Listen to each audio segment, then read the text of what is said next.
Writing. Writing is the foundation of stand-up comedy.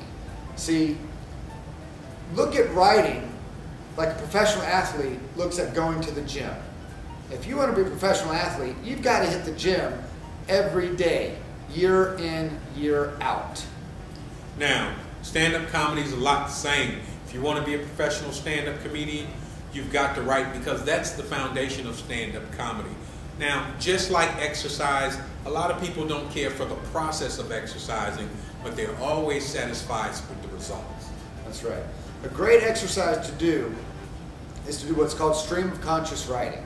Get up in the morning, and one of the first things you do, if not the first thing you do, is you get out a notepad and a pen, or get out a Word doc, and just do stream of conscious. Whatever's in your head, you put on the paper.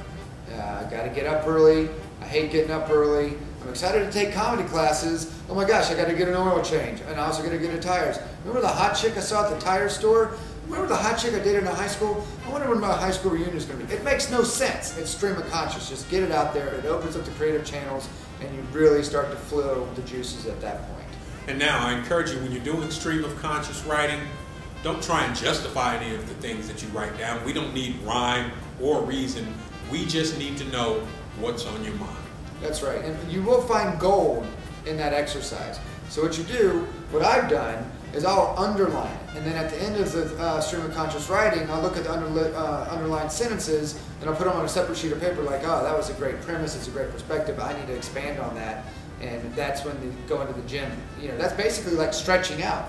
That's a good way to look at it. That's your stretching out, is the stream of conscious. Then you take that stuff and you start doing the heavy lifting with what you come out of the stream of conscious. So get up early and hit the gym. Get writing. You want to be a professional comedian? Do the work. Delivery. Delivery is the way you present your material to the audience. Remember, 80% of communication is nonverbal. So act it out. Speak with your eyes and your hands. That's right. See, great examples of extreme on the delivery is Dane Cook, high energy, doesn't say much things that are funny, but what he delivers is funny. People laugh at that. And then on the opposite end, Stephen Wright. Fantastic writer, very, very mellow, and yet his material matches his delivery. Make sure your material matches your delivery. Can you imagine Dane Cook doing Stephen Wright material or Stephen Wright doing Dane Cook material? It would not work. So deliver what you're trying to say. There's a couple of things about stage presence that we're going to go over with this video. The first one is called persona. Persona is basically who you are on stage. Now, when it comes to persona, be careful about coming to the stage as a character. You could get boxed into something that you're not. So, be yourself on stage.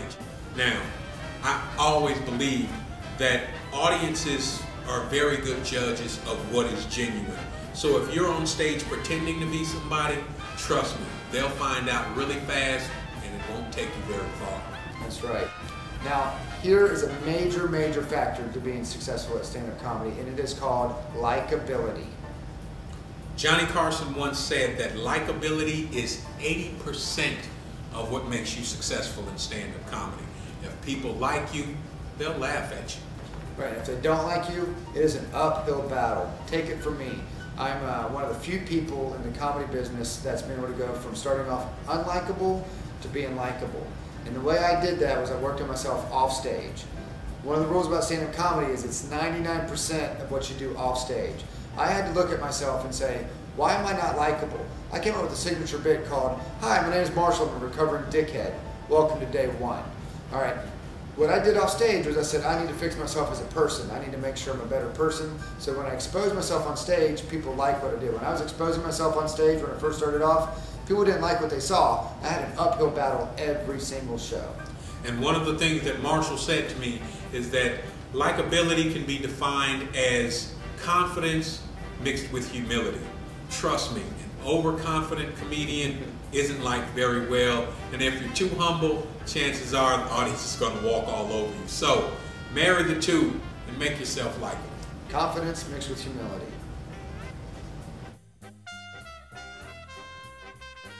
Your look is basically making sure that you look like the person you sound like. It matches your writing, your delivery. That's right. If you're writing about being a wacky doctor, then you can wear a doctor's uniform. But if you're talking about getting drunk and doing drugs and looking at porn, a suit is not going to match. You know, a t-shirt and jeans would match that. That's for sure. Again, like Kenny said, make sure you look like what you sound like. Got to make the whole package. Your perspective. How do you see the world? Take a subject or story and ask yourself, what, why, when, and where. It's the reporter questions. And once you figure that out, like you find any story, ask those questions, and then say, how do I look at it like this? How do I see what the what is? Where do I see it? Where do I see it going? When all that other stuff. It's from your perspective.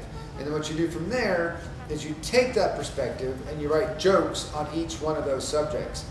Not everyone's going to work, but you're going to find one that's going to strike gold. And again, it's just a great exercise. And eventually, you'll hear something and it'll just flow out.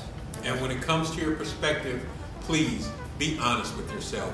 No one can be you better than you can. That's right. Be original. The whole purpose of everything else we've talked about is be original. Again, everything's been done except for your life. You know, why would they come and buy your product? If you're just another white guy telling jokes, just like 1,000 other white guys telling jokes, why are they going to come see you? What makes you different? Thank Mitch Hedberg, thank Sam Kinison. You know, these are all white guys that stood out and have a distinctive look, a distinctive perspective, distinctive writing styles. Everything about them was very much original. Sure, you know, there might be some borrowed here and there, but for the most part, they're original packages. Exactly. Look at people like Dave Chappelle, Richard Pryor, and Bill Cosby.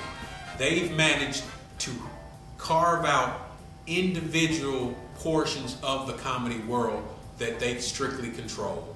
Not everybody can be everybody else. So, be who you are. That's right. Everything's been done except for your life. Now, writing assignment. Now, we talked about stream of conscious earlier, and we've got another writing assignment for you. What we want you to do is sit and write a page each of these three categories. I hate, I love, and I like.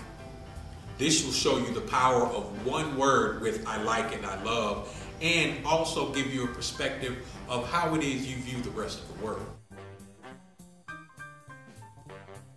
Field trips. This is what we want you to do. Go out to see some open mics and go out and see some professional comedians. And then look at the difference which comes from experience. That's right. You'll see a big difference between a professional and how comfortable he is on stage and how he has a look, a perspective, great writing, great delivery, and all that stuff versus the open micer that's so green. That's the best way to really get a good perspective of like, oh, so that's what I'm going to look like on stage, and that's what I need to look at. Again, you got to know where you are in order to get to where you want to go. And one of the benefits about going on a field trip is you may learn what not to do on stage as well as what to do on stage. So good luck. Go out, have yourself a good time in the process, and learn a little bit about comedy. All right, whenever you're ready, get your stuff together and invest in a comedy class. Look at it as an investment in jump-starting your comedy career by at least 6 months. At least 6 months. And that's what you definitely want to do, because the first 6 months of comedy, you're going to walk away from most of your shows licking your wounds. So take our class, and we'll get you through the first 6 months of comedy in just 5 weeks. Hope to see you soon. Good luck.